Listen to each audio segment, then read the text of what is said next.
When you talk about the US and Afghanistan in the same sentence, one thing comes to your mind: 9/11. But there is another aspect of this conversation and debate that is not talked about as much as it should, because what was discovered shouldn't exist in the first place.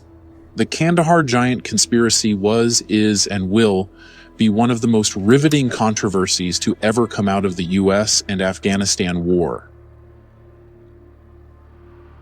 Just a year after 9/11, a scary story came out from the mountains in the middle of Afghanistan. While on patrol in a remote mountain area of Kandahar in the south of Afghanistan, a group of soldiers went missing. They were tagged missing when they failed to make radio contact after some time. This was worrisome to the American military. This was a heated time when the American military was heavily engaged in fierce battles with the Taliban, so losing a squad of soldiers wasn't ideal. The military sent in a special ops unit to look into it and find the lost soldiers. After searching for a while, way up in the mountains, the special ops unit found a cave with army gear scattered all over it, but there were no signs of the lost soldiers. This was not painting a good picture. While still trying to understand the situation, they came upon something that would change their lives forever. They had never seen something like this before.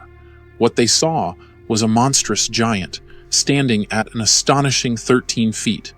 This colossal being was adorned with fiery red hair, 6 fingers on each hand, and had a menacing set of teeth. He had a smell that made people think of death, probably because he was covered in a stench of corpses. The giant struck fear in everyone present. The soldiers pointed their guns at the giant, and the giant in retaliation took a wooden stick or a spear and threw it at a random soldier, impaling him and killing him on the spot. The soldiers opened fire, and after 30 seconds of non-stop fire, the giant was killed. From left to right, the group was armed with fully automatic M4 carbines, semi-automatic recon carbines, and shooting M107 Barrett anti-materiel weapons. This much firepower aimed at one target for even 1 second, let alone 30, would do a lot of damage. After the troops killed the giant, they loaded it onto a Chinook helicopter, which carried it to a transport plane, where no one ever saw it again. The soldiers were forced to sign an SF-312, which is basically a non-disclosure agreement so the government could keep them all quiet. But in the end, the soldiers spoke up, and that is how we know of the legend.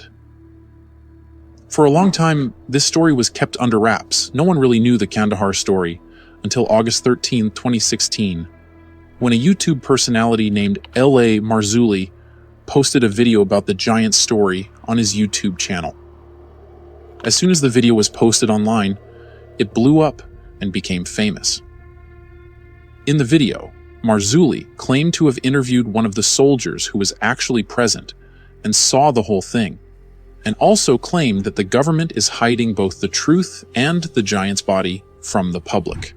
In August 2016, Snopes, which is a fact-checking website that fact-checks myths and rumors to see if it's real or fake, contacted the Defense Department about the Kandahar giant incident. The Department of Defense told them that they had no record or information about a Special Forces member killed by a giant in Kandahar. A Special Forces troop going missing in Afghanistan is also not mentioned in any news reports on the Department of Defense website. Of course, as with any good conspiracy, the fact that there isn't any proof doesn't mean that the story of the Kandahar giant isn't true. Some cryptid communities say that Snopes' rejection of the tale has made them believe that the government is trying to hide the truth from the public. And I see why they think so. You don't go to the government and expect them to tell you the truth. They never will. But because the government said the story was a lie, Snope reported the story to be a lie, which, if I think about it, makes Snopes' report not true, because their source are known for lying. Around the same time that Snopes showed the story to be false, L.A. Marzulli came out and told several right-wing websites that the US government was hiding this spectacular story, and that those in power had a vested interest in keeping the truth of biblical prophecies from the public. The first time giants were recorded in the Bible was in Genesis. Back then, they went by a different name, Nephilim. The Nephilim were a group of strange beings or people who were unusually big and strong. They lived before and after the flood. They are the very first giants. The next famous giant was Goliath, a Philistine warrior in the book of Samuel, who was killed by David. Goliath was a big human, growing as tall as 9 feet 9 inches. The reason I mention Goliath is because of his nationality, which is modern Palestine, which is located in the Middle East, and in a way is close to Afghanistan. In Numbers 13:28-33, spies were sent to spy on the Promised Land to see if they could take the land. This report was this: "The people who live there are powerful, and the cities are fortified and very large. We even saw descendants of Anak there. We seemed like grasshoppers in our own eyes, and we looked the same to them." This meant that the people they met were actually giants. The people they met were descendants of Anak or Anakim.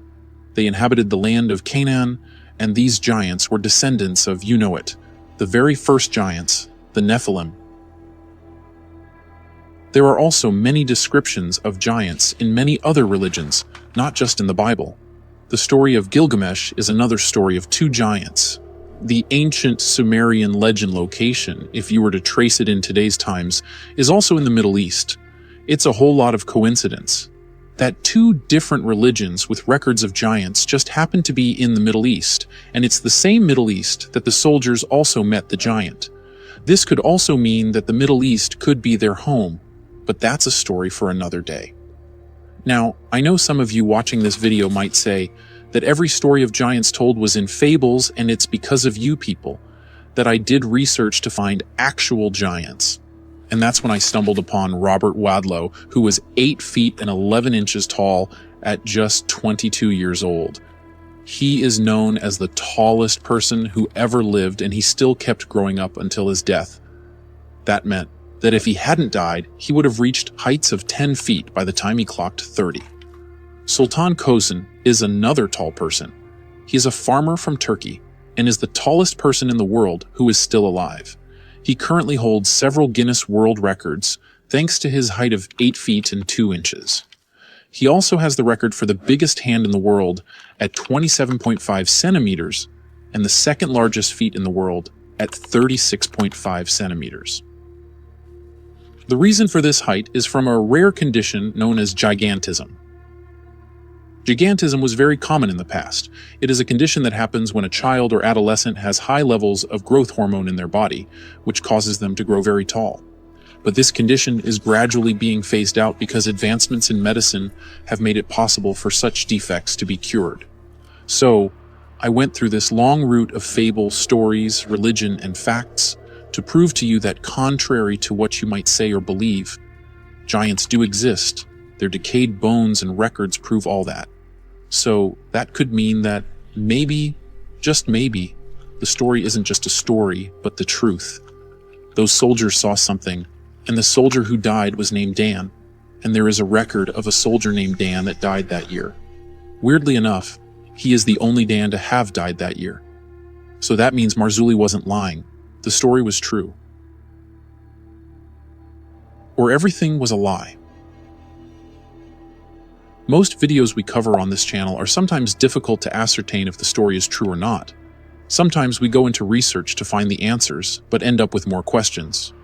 But with this story, I have to say with the utmost confidence that it was nothing more than a story, and a good one at it. One thing that caught my attention, and that I really have a problem with, is that the story only has one source, just the one soldier who happened to be there, no one else. If this story was true, there would be more than one report from someone who saw it happen. There were too many people involved with moving the body. We have the soldiers at the event, the pilots who flew the body, the forensics experts who tested it, and even civilians who would have seen a chopper fly something big. There would be something. For example, during the Chernobyl accident, The government tried everything in its power to keep it under wraps, but it failed woefully. Too many people were involved. That the truth and the whole of it came out, as the Soviets were lying to their people, saying nothing happened. Sweden was telling the truth to the whole world that something bad had happened. It was just too big to hide. But in this case, there is only one story told from the point of view of an anonymous soldier. And from Marzulli's point of view, when it comes down to details, he is vague. At first, he said that he interviewed the unnamed man at an undisclosed location on an unknown date. The man who Marzulli claims shot and killed the giant doesn't give any details on the location of the alleged incident, other than to say it was a remote location in Afghanistan in 2002. He just says that he and some other people were sent in to find the missing patrol. While they were there, they saw a giant with red hair come out of a cave and stab his friend, whom he called Dan, with a big wood. The only service member with the first name Dan or Daniel was Sergeant First Class Daniel A. Romero, who died in Kandahar in 2002 with 3 other soldiers while cleaning and disposing of explosives. But it's the government, so I take what they say with a grain of salt. But this is the nail in the coffin. This one image was responsible for bringing the story back to the limelight in September 2023 after it died down in 2016. People started talking and making claims that, alas, the story of the Kandahar giant is true. The picture was uploaded by a page named Marvelous Taj, and in the caption they claimed that the giant of Kandahar was photographed in 1923. After much digging, I came across the origin of this image that looks so convincing. It was from a Facebook group known as Cursed AI. The group posts AI-generated images, testing, and tweaking the prompts to see what they can create.